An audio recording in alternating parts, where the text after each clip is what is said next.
नमस्ते दोस्तों, आज मैं आपको एक ऐसी कहानी सुनाऊंगा जो समाज के एक ऐसे अंधकारमय कोने को उजागर करती है जिसके बारे में बात करना अक्सर टाला जाता है। ये कहानी है एक सेक्स वर्कर की जो समाज के हाशिए पर जीने को मजबूर है। उनकी कहानी उनकी पीड़ा, उनके संघर्ष और उनके अस्तित्व के संकट को बयान करती है। ये कहानी हमें उनके जीवन में झांकने का मौका देती है और समाज के उन पहलुओं को समझने का मौका देती है जिनके बारे में हम अक्सर अनजान रहते हैं। उम्मीद है ये वीडियो आपको पसंद आएगा। अगर आपको ये वीडियो पसंद आया है तो कृपया इसे लाइक करें और अपने दोस्तों के साथ शेयर करें। साथ ही हमारे चैनल को सब्सक्राइब करना न भूलें ताकि आपको हमारी आने वाली वीडियो की सूचनाएं मिलती रहें।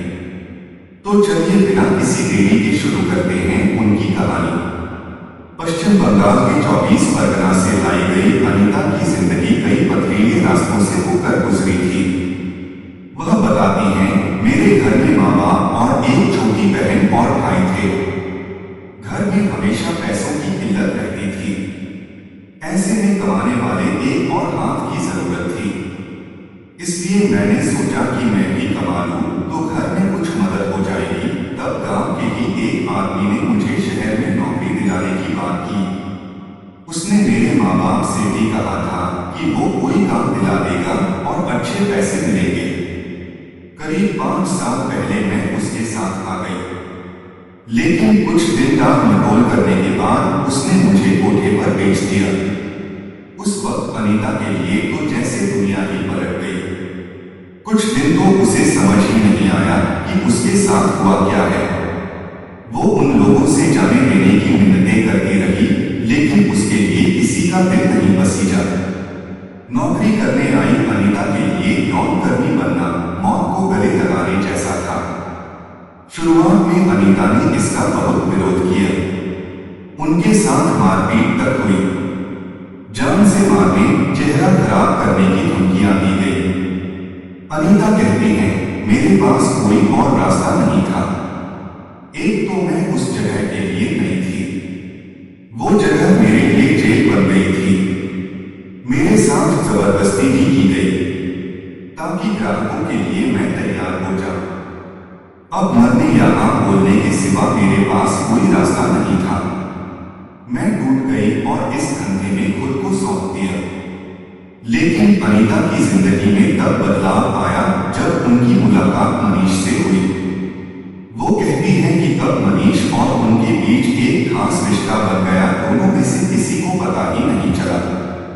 मनीष आए दिन मुझसे मिलने आने लगे। वो मुझसे बातें किया करता था और मुझे अच्छा लगता था। फिर एक दिन अचानक अपने दिल की बात मनीष ने अनीता के सामने रख दी। अनीता को कोठे के नर्क से छुटकारा चाहिए था। मनीष ने उसे सहारा दिखा, लेकिन मनीष पर आसानी से भरोसा भी नहीं हो पा रहा था। अनीता पहले के धोखे से थोड़ा संभल गई थी। इसलिए संभल कर अनीता ने मनीष से कोठे से निकलने की अपनी इच्छा जाहिर कर दी। कोठे के लोगों को मनीष के बार-बार आने के बारे में पता था। बहुत अजीब नहीं था, क्योंकि कई बार ऐसे ग्राहक आते हैं जिन्हें कोई खास लड़की पसंद आ जाती है। तब मनीष ने एक एनजीओ से संपर्क किया। ये संस्था मेरठ में ही काम करती है और वेश्यावृत्ति में फंसी लड़कियों को छुड़ाने में मदद करती है। अक्सर कोठे पर जाने वाले ग्राहक ही उनके मुखबिर होते हैं। एनजीओ के संचालक अतुल शर्मा ने बताया, मनीष मेरे पास आया था। उसने बताया कि वह कोठे पर एक लड़की से प्यार करता है और उसे निकालना चाहता है। मैंने उससे पूछा कि कोठे से लाने के बाद क्या होगा।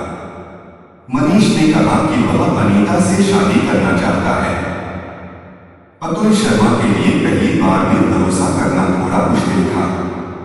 उन्होंने कुछ दिनों बाद आने के लिए कहा ताकि देख सकें कि उसके इरादे कितने पक्के हैं। मनीष 2 दिन बाद फिर आया और उसने वही बात कही। अब अतुल शर्मा को कुछ यकीन हुआ। अतुल शर्मा ने कहा कि वह पहले लड़की की सहमति लेकर आए, क्योंकि जबरदस्ती उसे कोठे से लाना मुश्किल होगा। मनीष अनीता के पास गया और उसे ये बात बताई। अनीता उस जगह से निकलने के लिए इतनी बेचैन थी कि उसने एक स्टाम्प पेपर लाने को कहा। जब मनीष पेपर लेकर गया तो उसने खाली कागज पर अपने अंगूठे के कई निशान लगा दिए। अनीता कहती है, मुझे लिखना नहीं आता था। मैं बाहर किसी से बात भी नहीं कर सकती थी। मैं बस चिल्लाकर कहना चाहती थी कि मुझे वहां से निकाल दो। इसके बाद अतुल शर्मा पुलिस के साथ कोठे पर पहुंची। वह बताती हैं कि वो लड़की का चेहरा नहीं पहचानती थी, इसलिए उन्होंने तेज आवाज में कहा, अनीता। तभी एक लड़की उठ खड़ी हुई। मैं समझ गई कि यही वो लड़की है। मैंने उसका हाथ पकड़ा और साथ चलने को कहा। वह थोड़ा डर रही थी क्योंकि कोठे से निकलने के बाद भी दलाल का डर बना रहता है। फिर कोठा चलाने वाली मुझे रोकने लगी, लेकिन मैंने कहा कि ये लड़की यहां से जाना चाहती है। अगर ये सीढ़ियां उतरती हैं तो हमारी हुई, और अगर नहीं तो फिर मैं चली जाऊंगी। मैंने इतना ही कहा था कि वो भागती हुई सीढ़ियों से उतरी और हमारी गाड़ी में बैठ गई। इसके बाद अतुल शर्मा ने मनीष के माता पिता से बात की। स्वाभाविक था कि पहले वो लोग तैयार नहीं हुए, लेकिन बेटे की जिद के आगे और समझाने पर मान गए। लेकिन उन्होंने लड़की का अतीत छुपाए रखने की शर्त रखी। अनीता बताती है, मैंने तो शादी के बारे में सोचना ही छोड़ दिया था, लेकिन मनीष के आने से थोड़ी उम्मीद जगी थी। उसके माता पिता मुझे नहीं अपनाते तो भी बुरा नहीं लगता। आखिर कोई क्यों अपने सिर बदनामी लेगा। लेकिन धीरे धीरे उन्होंने मुझे पूरी तरह अपना लिया। आज मेरी एक बेटी भी है और उसे एक इज्जत भरी जिंदगी नसीब है। मेरठ का कबाड़ी बाजार रेड लाइट एरिया है। यहाँ लड़कियों का सीढ़ियां मारकर कस्टमर बुलाना आम बात है। ऐसे में उन्हें कोई भी सामान्य लड़कियों से अलग पहचान सकता है। लेकिन अब वहां से छुड़ाकर लाई गई कई लड़कियों के घर बस गए हैं। उन्हें रोजगार देने के भी प्रयास किए गए हैं। वहां से निकालकर अब ये संस्था इन लड़कियों को सामान्य रहन सहन की ट्रेनिंग भी दे रही है। इसके लिए उन्हें कुछ दिन संस्था के वॉलंटियर्स के घर रखा जाता है, ताकि वो उस घर की महिलाओं से सामान्य रहन सहन का तरीका सीख लें। अतुल शर्मा ने बताया कि कोठे पर लंबे समय तक काम करने वाली लड़कियों का उठना बैठना बोलना सब बदल जाता है। वह एक आम परिवार में रह सके, इसकी कोशिश की जाती है।